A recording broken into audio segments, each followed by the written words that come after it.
नमस्कार, मी दिनेश कांजी. आपण बघताय न्यूज डंका.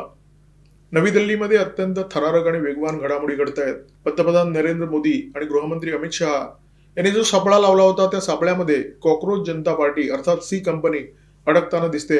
जंतर मंतरवर कॉक्रोच जनता पार्टीने एका आंदोलनाची सुरुवात केली होती. या आंदोलनाला पाठिंबा देण्यासाठी सोनम वांगचुक यांनी उपोषण करायला सुरुवात केली. सरकारने त्यांची उचलबांगडी केली, त्यांची रवानगी हॉस्पिटलमध्ये केली. परंतु हॉस्पिटलमध्ये सुद्धा त्यांनी उपोषण जारी ठेवलं. माघारीची कोणतीही चिन्ह नव्हती. अचानक एक दिवस कळ फिरली. सरकारने त्यांना विनंती केली की उपोषण मागे घ्या आणि जणू ते सरकारच्या विनंतीची वाट पाहत होते.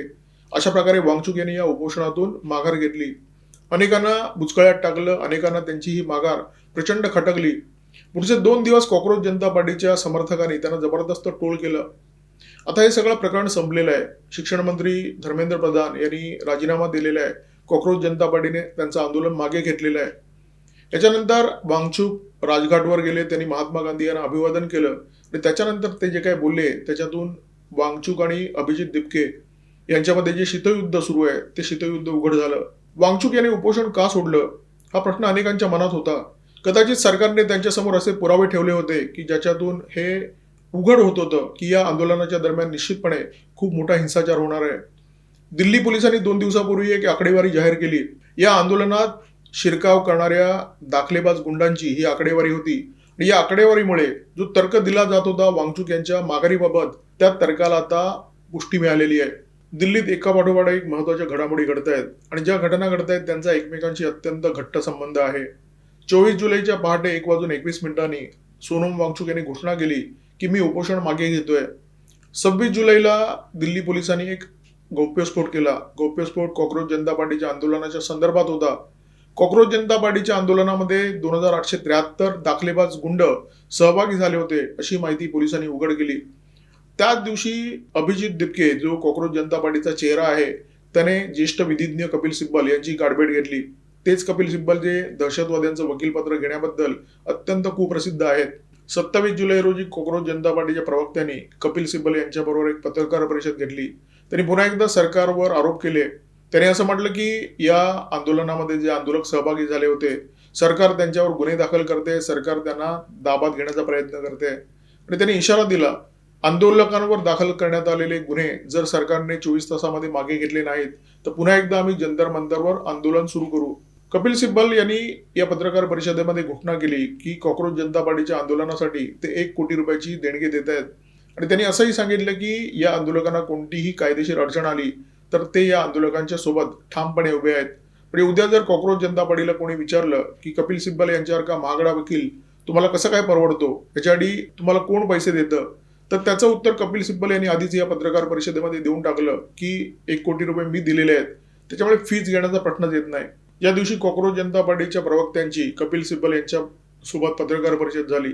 त्याच दिवशी सोनम वांगचुक राजघाटवर गेले. त्यांनी महात्मा गांधी यांच्या स्मृतींना अभिवादन केलं आणि तिथेच ते मीडियाच्या समोर व्यक्त झाले. म्हणजे कॉक्रोच जनता पार्टीचे प्रवक्ते, कॉक्रोच जनता पार्टीचे नेते दिल्लीमध्ये होते. सोनम वांगचुक सुद्धा दिल्लीमध्ये होते, परंतु दोघांची गाठभेट झाल्याची एकही बातमी नाहीये. सोनम वांगचुक हे बहुधा देशातील पहिले सामाजिक कार्यकर्ते असावेत ज्यांची सरकारच्या प्रतिनिधींनी मध्यरात्री भेट घेतली आणि मध्यरात्रीच त्यांनी उपोषण सोडून दिलं. जे.पी. नड्डा आणि जितेंद्र सिंह त्यांना भेटले होते, परंतु त्यांची भेट घेण्यापूर्वी जे.पी. नड्डा यांनी भेट घेतली होती गीतांजली आंगमो यांची, ज्या सोनम वांगचुक यांच्या सौभाग्यवती आहेत.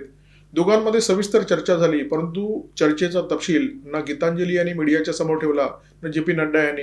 उपोषण मागे घेताना वांगचुक यांनी हिंसाचाराची शक्यता व्यक्त केली होती आणि राजघाटवर मीडियासमोर व्यक्त होताना त्यांनी याचा पुनरुच्चार केला. ते असं म्हणाले की जो परिवर्तन हुआ है वो लाठी और पत्थर से नहीं हुआ है. परिवर्तन हुआ है खुद को पीड़ा देने से. लाठी और पत्थर से बात बिगड़ने का डर था, इसलिए मुझे शांतिपूर्ण आंदोलन समय के पहले रोकना पड़ा. हम सब शांतिपूर्ण रहे, यही मैं चाहता हूं, असं सोनम वांगचुक पत्रकारांच्या समोर म्हणाले. ते जे काय म्हणाले त्याचे 2-3 अर्थ होते.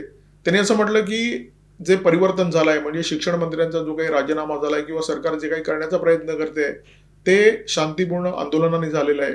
खुद को पीडा देण्याचे म्हणजे उपोषणामुळे झालेलं आहे, आंदोलनामुळे परिवर्तन झालेलं नाहीये असं सुचवण्याचा सोनम वांगचुक यांनी प्रयत्न केलेला आहे.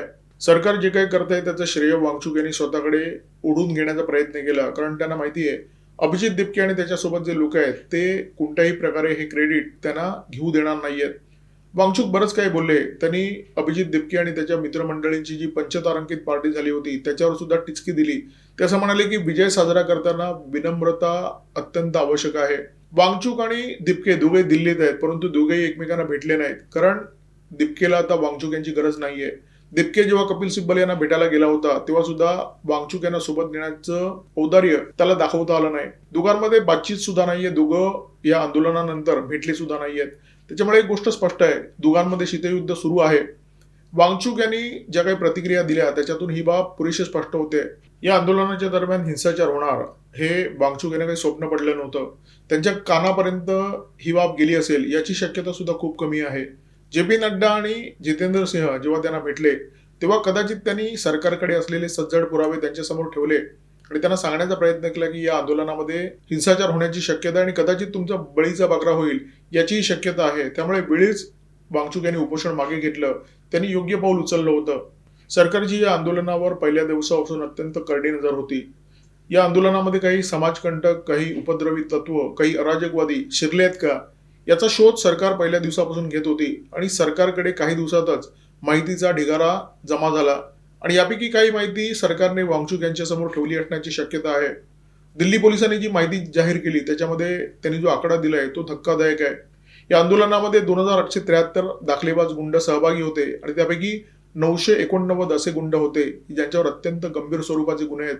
म्हणजे कोणत्या प्रकारचे? 101 जण असे होते ज्यांच्यावर खुनाचा गुन्हा दाखल आहे. 62 जण असे होते ज्यांच्यावर खुनाच्या प्रयत्नाचा गुन्हा दाखल आहे. 284 जणांवर चोरी आणि दरोडेखोरी, 62 जणांवर बलात्कार, 6 जण असे होते ज्यांच्यावर पोक्सोचा गुन्हा दाखल आहे आणि 25 जण असे होते जे विनयभंगाच्या प्रकरणी कधीतरी गजाआड झाले होते. यादी इथे संपत नाही. 67 जणांवर ड्रग्ज प्रकरणी गुन्हे दाखल होते. 19 असे लोक सहभागी होते ज्यांच्यावर अपहरणाचे गुन्हे आहेत. 229 असे लोक होते ज्यांच्यावर शस्त्र बाळगल्याप्रकरणी गुन्हे दाखल आहेत आणि 135 असे होते ज्यांच्यावर चेन स्नॅचिंगचे गुन्हे आहेत. जेव्हा प्रचंड गर्दी एकत्र होते, जेव्हा मोठ्या संख्येने लोक एकत्र येतात, तेव्हा पाकिटमार आणि चेन स्नॅचिंग करणारे लोक तर त्या गर्दीमध्ये असतात, मोबाईल लंपास करणारे लोक असतात, परंतु खुनाचा प्रयत्न करणारे किंवा खुनाचे गुन्हे ज्यांच्यावर दाखल आहेत, ज्यांच्यावर चोरी दरोडेखोरीचे गुन्हे दाखल आहेत, अशी मंडळी या आंदोलनाच्या ठिकाणी काय येतील? सगळ्यांचे चेहरे टिपले गेले आणि त्याची तुलना करण्यात आली पोलिसांकडे असलेल्या उपलब्ध डेटाबेससाठी आणि हे बरोबर झालं. एआयच्या मदतीने अत्यंत सेकंदात झालं. म्हणजे तिथे कॅमेराने तुमचा फोटो टिपला आणि इथे पोलिसांच्या डेटाबेसशी एका सेकंदात त्याची तुलना झाली आणि पुढच्या सेकंदाला तुम्हाला नोटिफिकेशन आलं की हा व्यक्ती गुन्हेगार आहे आणि या प्रकरणामध्ये त्याच्या विरोधात गुन्हा दाखल आहे. दिपके आणि त्याचं टोळकं पहिल्या दिवसापासून सांगतंय की आमचं आंदोलन अत्यंत शांततापूर्ण आहे, आम्ही महात्मा गांधींच्या मार्गावर चालतोय.